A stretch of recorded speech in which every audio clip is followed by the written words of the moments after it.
All right, man, it's time for another edition of Pop-Up BS, another top 11 where we didn't know what the fuck we're doing. This week, Jerry picked our top 11. This is a tough one, dude. It is. Fucking hey, I got some written. I had to look some up, had to ask you some questions. That's a fucking, who's this guy? Who's that guy? You know? Yeah, Man, that's a fucking hard fucking list. I got two people from one band on two of them. that's fine. It's a tough one. I mean, especially to do in 10 minutes. What we're going to talk about tonight is 11 unsung heroes from a band. I mean, That's not not named just, John Paul Jones, by the way. yeah. Because everybody thinks John Paul Jones is one of the most, but people like him are in a band that don't get nearly as credit as like the stars of the band do, and they deserve it, in my opinion, in our opinion, actually. So that's going to be interesting to see your guys' list. Okay, what was John Paul Jones's real name? Are you gonna John cheat and Paul use that? Jones. No, it was a stage name. Oh, They I did didn't know. say it, and they did say it in the documentary. I can't remember it now. Yeah, I don't know, but man. Elvis? I don't know. Elvis. All right, man. Let's get into some quick BS here that we're not doing on Thursday. Thursday will be in the year 2000 on our decades show. So those shows are doing pretty good, and people don't have a lot to do in the 2010s. So that's like, well, Joseph won't be on that one because he doesn't, dude, there's a lot of bands of 2010s that I'm like, fuck, like a lot of bands from the 80s that made their best stuff in the 2010s to me. But let's get to some BS, man. real quick, For the, okay, John Baldwin is John Paul Jones' real John name. Baldwin. So I'll pick John Baldwin. No, I'm joking. Cheat code. Left, right, up, down, side, side. I don't know. A, B, B. All right. Yeah. So for the first time in 75 years, Major League Baseball didn't have one of Vin Scully or Bob Uecker behind the microphone.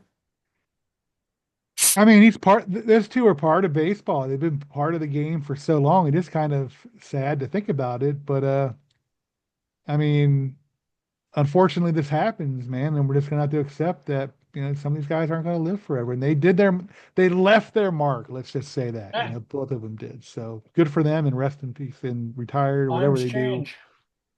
Just yeah, just a great fucking combo there, man. Two great sports in that. I mean, Oh, in sports history, I mean, it's just legendary. Absolutely. yeah, Yankees got the bases loaded with nobody out. Oops, in the ninth. Oh, all right. So Little, Mark would have little, came on this little, show if they get a hit. little, So little premature there, Mark. yeah, Mark Dolly, right? Yeah. All right, but yeah, that's pretty sad, man. Vin's been gone for years now, but this is the first year without Euchre. So Well, man, just remember Bob Euchre and what was that movie? Major League. Yep. Just a bit outside. I mean, That's right for the you corner, it know, is. there are announcers that have come and gone that are synonymous with their sport, like Al Michaels, like Yeah. Don Meredith, like, but times move on. I mean, things change. That's life. Who was the guy who had the hot wife on Monday Night Football? The New York Giant guy? No, Gifford was Gifford was good too, man. I Oh, loved Kathy Lee Frank Gifford, Gifford. yeah. I love Frank Lee Gifford. Frank Gifford, man. He was cool. You know who the best was? Dennis Miller, man. I love Dennis Miller. He sucked. He was a terrible on Monday Night Football, dude. Come on, man. I like Dennis Miller, but he fucking sucked as a football announcer, dude. Sorry. I just He was terrible. I put that in as a curveball, man. Dennis Miller, Yeah. yeah, he was great on Saturday Night Live in his own show on HBO. I think he should come back, man. We need someone like him. He's hilarious. I never Uh, thought he was great to start with. So all right, man. Then we get to all he was a wordsmith. That's all he was. yeah, but he's a great stand-up. Eh, All right, and he was great on uh Saturday Night Live SNL, man. I love the weekend update he did. Yeah, he never did any skits. If he did skits, he was in the background of them. He really never Pretty really much. starred in them. He was just, there for a weekend update, and that was it. But your favorite guitar player, Nuno Bettencourt, launches his own guitar company called Nuno Guitars. I have a question about Nuno, man. Every time I see him like talking on a video or taking pictures of people, his eyes are closed. Is that because he's nervous about pictures or videos? I don't know. Well, When he's he plays bound. live, his eyes are open. It's like every time I see him in a picture, his eyes look at that picture he took with Al. His eyes are totally closed. Like I I see that with some people. They can't take pictures with their eyes open. It's weird. But Yeah. congratulations on your guitar company, man. I wish I could play. Okay. Next, I'm already tired of talking about Nuno. All right. And then we get to on this day in 1955, Rebel Without a Cause actor James Dean was killed at age 24 in a two-car collision near Cullaham, California. Cullaham, California, man. In a what was a spider? It was a spider, right? What was the Don't car he know. had? He had the Porsche or spider. something. You know the song James Dean by the Eagles? He said, crept on a spider, drove on to eternity, James Dean. I love that song. You like that song, James Dean by the Eagles? Of course I do. A fucking great song. Somebody said On the Border is one of their worst albums. I wanted to go through the computer Ooh. and fuck them. I want to Yeah. fucking sock them in the face. I go, that's the I wouldn't best. want to fuck them. I wouldn't want No, to I fuck want to them fuck now. them Okay. up. I want to fuck them up, man. That's I was like, better. hey, I don't preach violence, but I'd fuck them up with my words. I go, okay, let's Yeah. compare this album to this album. So you think this album is better than Desperado?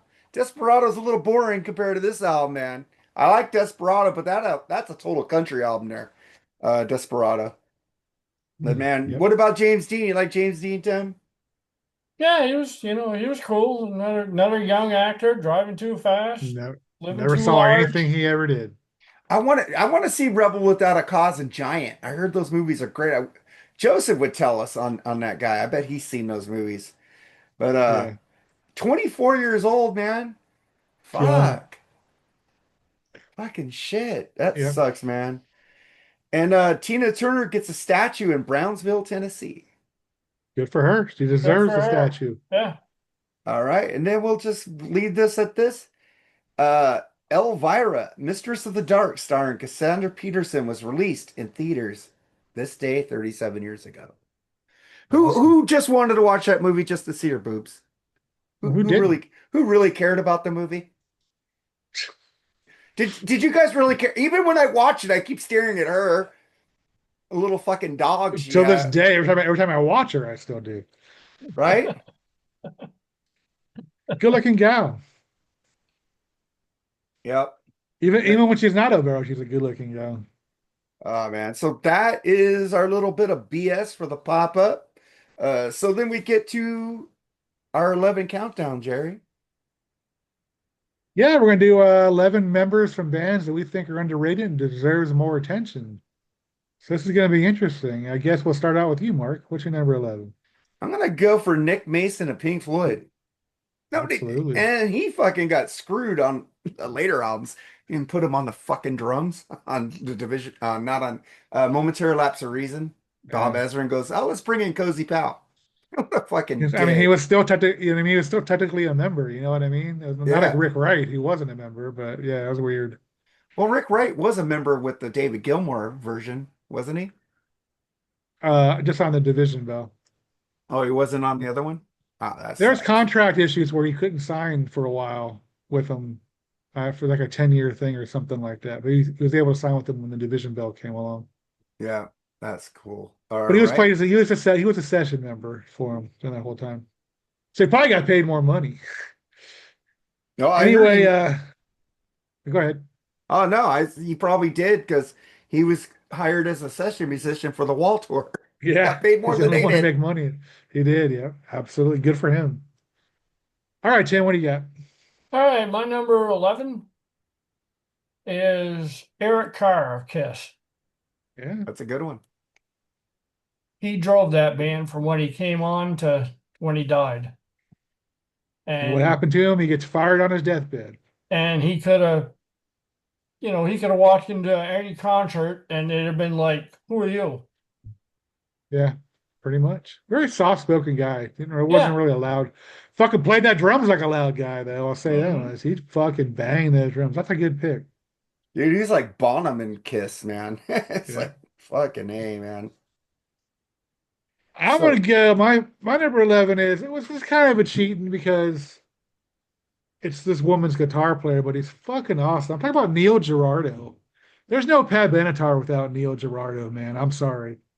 His riffage and his playing were just so fucking complimentary to Pat, man. And I'm glad they actually go as a duet nowadays. So good for them. That's it a was Absolute. it that's was a a, really it good was pick. actually supposed to be called them, but the record company says no, we just want to promote Pat. Right. Yeah, because he So wrote, he arranged, he yeah, produced everything that she did. It's like that yeah. guy he is a fucking Yeah, unsung half hero. those That's songs good. are his because the music's all his. Oh, so Chapman got out of it loading the bases and struck and got three outs and they didn't score. Yeah. Rollins can still bring it, man. He's 105, 104 still, but Dude, but he his loaded the control is bases and then didn't let a yeah, run his in. control What has a issues. fucking Yeah. beast. Sorry, Mark Dolly. I guess that's why you're not on here, because you're a They pussy. I lose. love you. They lost, the Yankees. All Yankees right, lose. All right. number 10, Mark. Number 10. I'm gonna go for Troy Luccketta of another Kessler. guy who the fucking producer wanted to replace on their debut album. Luckily, the band stood up for him and said, "No, we ain't replacing Troy. He's part of the band." Dude, that guy has fucking some mean ass drum fills on every fucking album he's ever been on, dude. Fucking it's like fucking what is that? Where they go and he's going and he's just going around on his drums and fucking Jeff Keith is moaning and the drum fills are just going fucking wild. What a great fucking drummer Troy is, man. And fuck you, producer, who wanted to replace that motherfucker. I'm sad he's I not in the agree. band anymore, man. I fucking love Troy. Yep. All right, Tim, what do you got? All right, I'm gonna go with Bev Bevan of ELO. There you go. Yeah, good one. I mean, he is a fucking unsung hero of that band, dude. He really is, Yeah, man. and Yeah, then he absolutely. joined Black Sabbath, but he was Yeah. from ELO originally. He drove that band. I mean, when you think about that band, it's mostly you think about their orchestrations or Hmm. strings and Jeff Lynne synthesizers. and But yeah. man, that drumming was really good back then. It was solid, Hmm. not spectacular, but solid, man. Yeah. Definitely good pick. Yeah, it wasn't flashy, but All right, it was very solid. all right. My next pick is Mick Taylor from the Stones. Let me tell you why. Everybody says the Stones' best era was Mick Taylor, but Mick Taylor gets no fucking recognition anywhere. You know what I mean? So Hmm. he might have to been doing something right, right? I Right? mean, seriously. I mean, this guy's like everybody. That's my Mick. And they always say the Mick Taylor era was my favorite. The Mick Taylor. So give him credit for something at least. You know what I mean? I I mean, agree, the best man. records he was I on. I knew he Absolutely. threw Mick Taylor in there somewhere. Oh, of course. I Had mean, a you have feeling. to. All right, Mark, number 9, dude. Number 9, I'm going with Stan Lynch of Tom Petty and the Heartbreakers. When he left, the whole band sound changed, even though it was still good with Ferroni. It wasn't the same. It wasn't the same groove. It had a groove, but it wasn't like, I don't know. They seemed to free flow more with Stan. It was like more of a like smoother. There was a Ferroni was good. Don't get me wrong. I love Steve Ferroni. He was on a great fucking Duran Duran album called Notorious. So I love fucking Yep. Steve Ferroni, man. Great guy, man. Yep. That's a good pick. All right, Tim, what do you got? All right, I'm going to go with Jason Newsted from Metallica. Just about any band. I mean, Flotsam and Yeah. Jetsam too. I mean, Hmm. all those fucking bands. He But was Metallica unsung. especially because he come in, the first thing he do is he turned the bass off Yeah, on his pretty first much. album. So, Yeah, and he had to deal with all kinds of bullshit just to be in that band. And I yet, agree. though, the bass is solid on those albums that he put out and the tours and all that. So, I mean, look at the Garage Days. I mean, his bassing was awesome on that fucking EP, man. mhm. And they turned it Yeah, off. It's like, well, this guy going to be too fucking good. Let's turn it off. You know what I mean? I don't know. Definitely I don't something think that's I think it was the other way. I think they thought he wasn't good enough, really so they turned wow. it off. And it's like He's better than Lars's drumming, for Christ's sakes. What's wrong with Possibly. it? But Lars is a fucking great drummer. He's a great drummer. He Lars invented was a great drummer. thrash metal drumming, man. Come on. Lars was a great drummer. He wasn't a thrash. He's been a thrash drummer since Master, dude. What are you talking about? Hardwired was fucking thrash, and so Yeah, was the last nah, album. The last album was thrash too. They had a lot of thrash albums on there. All Look, right, when you get to whatever. be his age, it's got to be some toll on your wrist playing that fast. So I'll give him a Yeah. little bit of credit for his age, but I disagree with you on that, dude. All right, my turn. Let's Yep. see. I'm gonna go with Mike Levine from Triumph, man. Nice. Swiss Army knife. Seriously. Fucking A, dude. The guy plays keys, bass, a lot of shit. He was pretty much the guy that ran the show live, I think, man. I mean, he had all the pedals, control over all that shit. And I mean, Gilmore doesn't get much credit, but he gets a lot more credit than Mike did, in my opinion. And of course, Rick Emmett deserves the accolades he gets, but I don't know. Triumph isn't Triumph without any three of those guys. No. Phil X came in and nobody Yeah, cared wasn't about the same. that. It wasn't the Yeah. same. And Phil X is awesome. Don't get me wrong, but Yeah, he's the great. Triumph, nah. I So can't even Mike listen Levine, to I can't even listen to yeah, Edge of Excess. it's bad. It's bad, yeah. But Mike Levine, the great Mike Levine, still has the same hairstyle. It's just gray, I think. Yeah. All Got right, that Mark, what do you got? Yeah, uh the Mark. perm, the natural perm. Oh man, I'm gonna go with Randy Meisner of the Eagles. Sure. Randy Meisner, fucking great fucking singer, great bassist, man. The Yep. guy could fucking play. He was also in Pogo.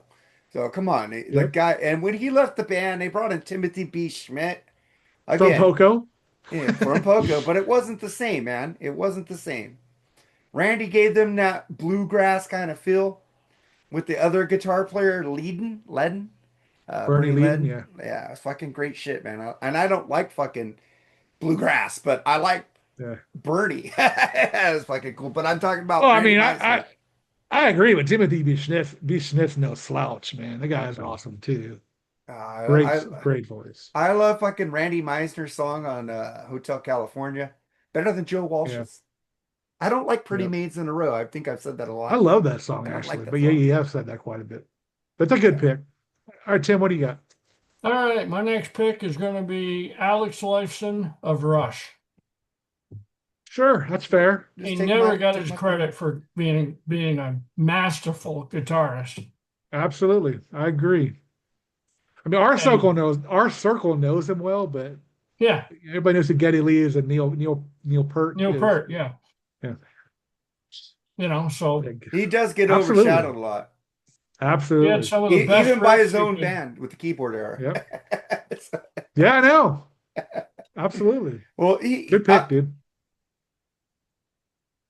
Are you done? Oh, okay. I'm done. All right.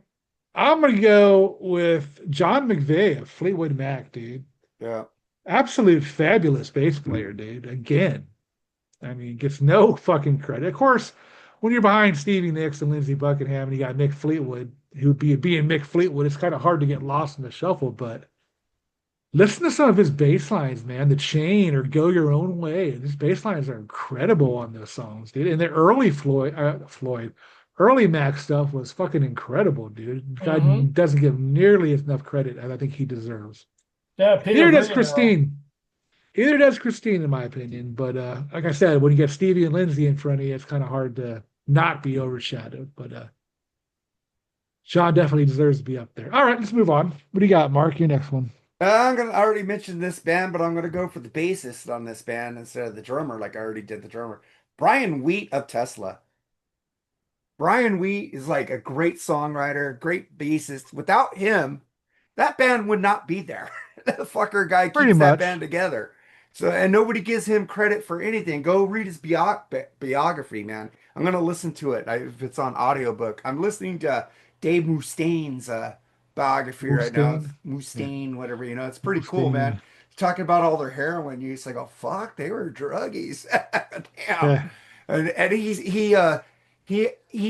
he paid Junior to go to AA meetings, and then he came back sober, and he goes, "Shit, I 12 stepped Junior." That's funny. So I'm gonna go with Brian Weed at Tesla, man. All right, Tim, what do you got? All right, I'm going to go with another bassist, but different band. I'm going to go with Lauren Black of Great White. Lauren Black. Wow. He I don't was even know he that was guy. in Great White up until the end of the tour of Shot in the Dark. And the bass lines on Shot in the Dark and their first EP and album are just mind blowing to me. They're solid, very dependable, just great. Why does that name ring a bell? I don't know him, dude. He went He deep was in on Great that one. White. Yeah, but it's like I don't even know any bassist at Great White. By the way, I only know Lauren Could be, Black. yeah. I only know Certainly do. Kendall, Lardy, and Russell. That's about it in that Aubrey band. and Audrey DeBow, the drummer. That's it. Yeah, Yeah, Yeah, DeBow. I don't know the bass that's player, about but yeah, it. yeah. Audi Despo. Yeah, All yeah, right, but I'll go. Oh, go ahead, Mark. Sorry. no, I'm done. All right. I'm gonna go ahead with the combo here because they are twins, so and they are a great rhythm section. Chuck and John Panazzo from Styx, dude. I'm telling you, man. Not so much their later albums, but their early Wood and Nickel albums and their first couple A&M albums, man. Dude, those guys were an incredible rhythm section, dude. And they really get zero credit behind Tommy Shaw, JY, and Dennis DeYoung. But man, they deserve it because, and I found out reviewing those Wood and Nickel albums how good they are as a bass player drummer tandem, man. So I had to put those guys on there. But yeah, but pretty much once they got like to that, what do you call it? I guess arena rock stage. People don't want to hear bass solos and drum solos. They want to hear good singing and guitar solos. So they were kind of in the background during their really classic era, but incredible rhythm section nonetheless. All right, Mark, what do you got? Uh, we're number 6, right? Yep. What are we at? I'm gonna say any member of Kansas. Who the fuck knows who they are? You just know the songs. You don't know the members unless you're a fucking nerd like Joseph. Let's see. You got Carrie Livgren. You got Yeah. you got Yeah. That yeah, other guy. That other yeah. dude, and that dude, and that dude, and that dude, and this dude. John Elefante. I remember him.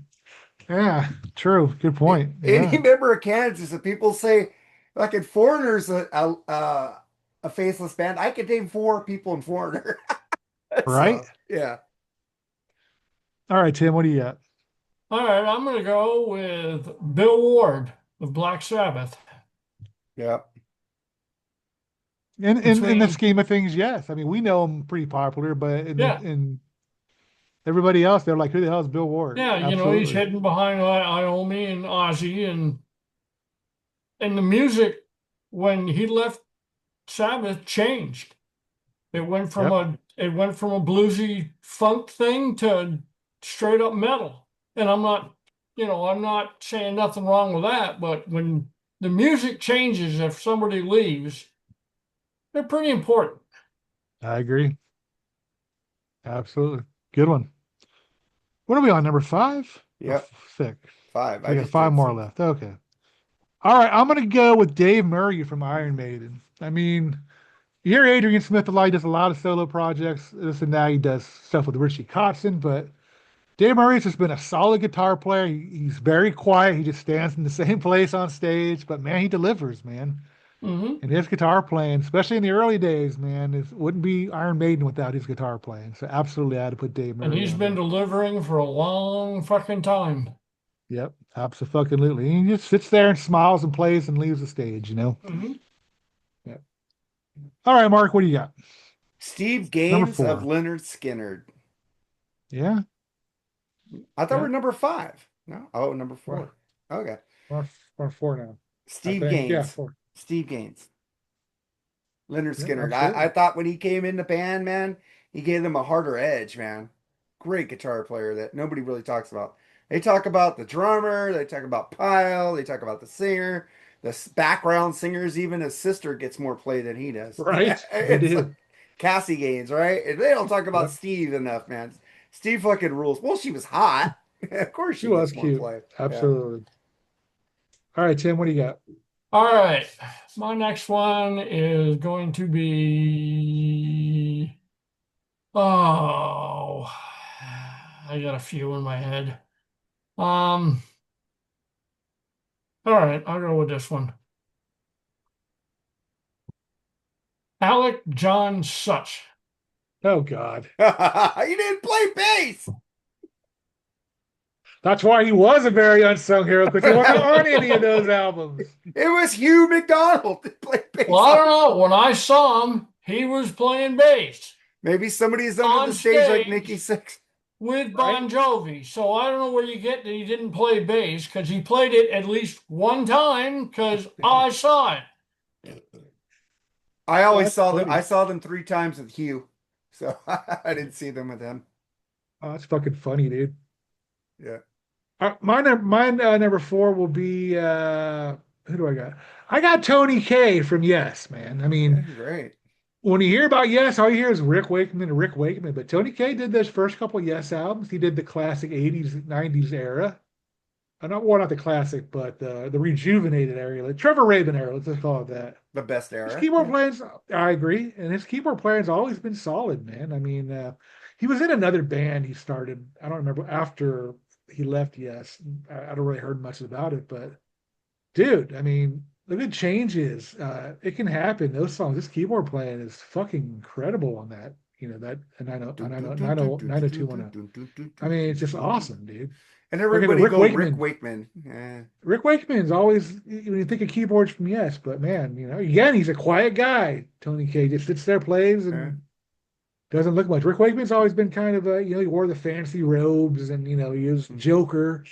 Funny guy, but I mean, good keyboard player, but I would take Tony K any day. That's just me, of course. Of course, some people on our show disagree with that era of Yes, but Yeah, I it said is what today it in our is. chat group, I don't even put Steve Howe in my top 20 or David Gilmour, which you probably hate me for that one. But I put Trevor Rabin in my top 10. So, Oh, absolutely. He's in my top five, but yeah, same. all right. All right, where we at? Number three, right? What do you I got, think Mark? so. I'm gonna go with that Yes band right there. I'm gonna go with Mr. Alan White. Pleased to be with There you you here go. tonight. Those drums that he did, man. Sorry, Bill Bruford or whoever the fuck you were. Alan White fucking kicked your fucking ass. Yeah, he's He a good played with drummer. fucking John Lennon, you fucker. I know. So fucking Alan White fucking rules, man. My favorite Yep. era of Yes is Alan. And Alan played on the 70s stuff. Played Yep. more than Bill played on the fucking 70s stuff. Just to let you guys know that. Played a lot on the Steve Howe era of Yes also. So Yep. Good one. Tim, what do you got? All right, on this one, Pico Torres. I'm getting old, so I can't remember the fucker's name, but should be able to figure it out. The guitarist for Motley Crue. I Mick can't. Mars. Thank you. Jesus Christ, I couldn't remember it. He was Remember on my everybody list. else. I'm crossing him off now. Mick Mars, yeah. Yep. Their first couple albums were fantastic riffs, and yet Yeah, I think you got a raw deal. Yeah. Good pick. All right, my next one is going to be Tommy Aldridge, man. Ah, fuck. there's a good pick. Great fucking drummer, dude. I mean, Whitesnake, Ozzy, Hmm. several other bands. You don't hear his name being mentioned as much Black as, Oak, Arkansas. yeah, you don't hear his name as far as top drummers. I mean, some people do, but for the most part, no. He sits behind his kit and just plays his music, man. So I had to put him on there. He deserves some respect, I think. Anyway, you know. But anyway, number two. What do you got, Mark? Eddie Jackson, Queensryche. The guy's been there from the beginning. Nobody gives him fucking any credit, if anything. It's always fucking DeGarmo, Tate, fucking the other guitar player, and Scott Rockenfield. You know, The other guitar nobody talks player. about Eddie. That guy plays some fucking killer bass runs on fucking old Queensryche shit, man. I Listen to the agree, dude. fucking He's a late, good one. listen to fucking the old fucking the Warning. Yep, Listen to fucking anything absolutely. he's done. Operation Mindcrime, the bass shit he's doing. When fucking he goes, watch the dragon bird, you hear the fucking just fucking Eddie just kicking the fucking bass lines on that, man. Eddie Jackson of Yep. Queensryche, man. Nobody talks about him. Nobody. I agree. It's fantastic, man. All right, Tim, what do you got? All right, I'm going to go with the same band but different member. I'm going to go with Michael Wilton of Queensryche.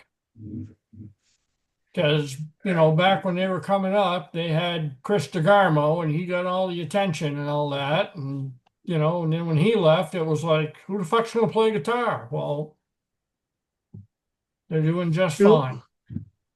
Pretty much all of Queensryche, if you think about it, it's pretty much under the radar. Even Jeff Tate is a little bit. You know what I mean? If people say Queensryche, they go DeGarmo, Rockenfield, and Tate. Yeah. Maybe the hardcore Queensryche fans. I'm not a hardcore Queensryche fan like you guys are. I know the guys in the band, but I fucking think I think the new singer Todd LaTorre is fucking amazing. LaTorre, yeah. And he doing does Rebel all right.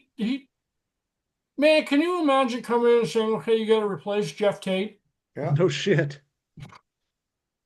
Done a fantastic job, by the way. Have you checked out Todd LaTorre's solo album, Jerry? It's fucking hard as fuck. It's like death metal vocals and all this. I'll send it to you, man. You play it on your show. Did you play your show today? Will. I did. I didn't see you advertise it. I'm sorry I didn't get in there. It was on there. It was good advertise a little bit. Cool, man. But all right, my number 2 is fucking Tom Peterson from Cheap Trick, dude. I mean, you don't hear about him. Come on. When you think we always hear about Tom playing the 12-string bass. Yeah, but you will think of Robin Zander, Rick Nielsen, or Bunny before you think of Tom Peterson. Okay, who's the bass player after Tom? A guy that did a couple albums. He was actually the original bass player. I can't think of his name at the moment. But I'm just saying, who's the bass player after Tom? Nobody knows who the fuck he is unless you're a Cheap Trick fan. I can't think. He was in the early '80s. He was on a couple albums. Yeah, he was okay. If you want my love, you got it. He was on that album, whatever album that is. Let me look it up while you're talking. Yeah. Well, that goes back to my pick from the past. After Alec John Suck, who was the bass player in Bon Jovi? Alec John Suck. John Brandt. It was John Brandt. Nobody knows that. John Brandt.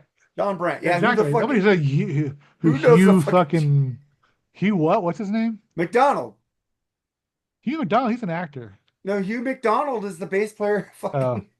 He finally got it. That's what I mean. Nobody knows who he is. Yeah, he should be the unsung member. He should be the unsung hero. He should be the unsung member of fucking Bon Jovi because nobody knew who the fuck he was. Everybody knew Alec.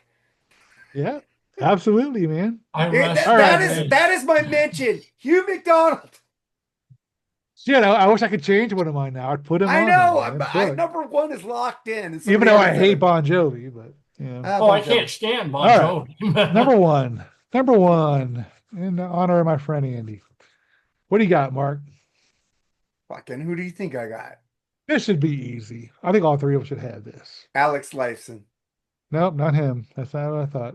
No, but Tim already had it. But I got to. But you're right, though. I agree with you on that one. So it's like even when they did fucking in the 80s when they were like he was weaving his guitars in between Geddy's fucking guitar keyboards, man. The guy is a fucking genius guitar player. I'm even getting into that envy of none shit now. I don't know why. I'll never get into that Victor album. That Victor album sucked. Again, I mean, he's this quiet guy, sits back there, plays his guitar. I mean, they're all pretty quiet guys if you think about it. But yeah, I agree, dude. Absolutely, he should be mentioned up there. I wouldn't put him that high, but I understand why you do. My favorite band of all time. That's why I expect it. Tim, what do you got? Number 1, dude. My number 1 is Rudy Serzo. Yeah, nothing wrong with that. I always played with everybody. Yeah. Lays down a hell of a bass line. But, you played with him? You played with them? You played with, he, Whitesnake and Ozzy. But he never recorded with Whitesnake, and he barely recorded with Quiet Riot. It's like, the guy really is like. But he's been in every major band. He's definitely a hired gun. He's a hired totally gun. So it's like that first album. Chuck Wright played most of the bass on Mental Health, mm-hmm. and then he didn't play any bass on Whitesnake albums. And did he play any bass on Ozzy? He just toured, right? Just toured with him, yeah. Just toured with him, yeah. Well, what's his face? Here's the thing. But I about love that. Rudy. He's a nice fucking guy. Oh, I did too. Yeah. He played an angel, for Christ's sakes. Yeah, he was an angel. Yeah. He did play there. I know that for a fact. Dude, Rudy needs to get together a fucking super band and fucking make an album with him. He should have He had a super band, Pile Driver. I love that song. You should Oh, get Carlos that's back and kind of make some kind of legitimacy out of Quiet Riot. Even though I do like Jizzy Pearl as their singer. I do like him. Why do you think they count? Oh, that But you missed that on my he- 90s, Jerry. I picked Love Hate. Did when you you really? say I he picked just Love Hate in my toured- 90s then. when you say he just toured with a band, you got to remember they put out one album. They do how many different shows on tour? I know, but he never really he didn't record at all with Whitesnake. He didn't record really with Ozzy except for that live album. What was that first live album they did after Rudy? Speak of the Devil. You Speak of the Devil. They recorded the live album. He recorded, I think, half the songs on Mental Health. Chuck Wright did the singles off there, and well, he did do Condition Critical, but that album sucks. And QR3, that album sucks. Yeah. Yeah, I like QR3. QR3 is better than Condition Critical. I will give it that. But I love you, Rudy. So don't. Hey. If you're watching this, Rudy, come on, Freeform Rock Podcast, man. Yeah, exactly. If you're watching it, at least let us know you're watching. Because It. we Give us love you, numbers. Rudy. You fucking rule. I'm gonna hashtag your ass in here, and I hope you see it. All right, my number one is I don't think there's anybody more deserving as the most underrated musician in the band. That's fucking Brad Whitford, dude, from Aerosmith, man. He Come would have been on. on my. I would have been on my list, but I was expecting Tim to pick that one. I mean, No, come on, I could have dude. gone Whitford. You could go Tom Hamilton too. Tom So, Hamilton, or even Joey Kramer. I'm gonna go as far as saying that won't be an Aerosmith without Brad Whitford, man. There wouldn't My be an opinion, Aerosmith dude. without Joey Kramer either. Sure. I mean, fuck, dude. I mean, Listen to them great without him; guitar they player. suck. When he does solo, it's amazing. I mean, great fucking legend in my opinion. Whitford All right, well, St. that's Holmes. Whitford St. Yeah. Holmes, man. That is our top 11 pop-up BS members who are underrated and deserve more praise. That was a lot of fun, guys. Thank you for doing this with us. I mean, yes, it was. Yeah, man. So check out Thursday's episode where we go into the 2000s with some fucking boy bands, some Backstreet Boys, some NSYNC, man, some Britney Spears. woo! Woo! All right. We're gonna I'm fucking stoked. Backstreet's back. All right. Oh, All right. God. I don't have any If of you- them on my list. If you think we're gonna pick those bands, you're on crack. Well, Are, just are for they that, I might really pick some bands? now. They're not bands, by the way. All right. All right, guys. Time to watch some baseball, man. Yeah, I'm watching. We're up 1-0. Yeah. What else is new? Oh, So whatever. are my socks. Y'all take care, man. You take care, man. Hey, man, don't lick yellow snow. I'm out. Bye. Peace.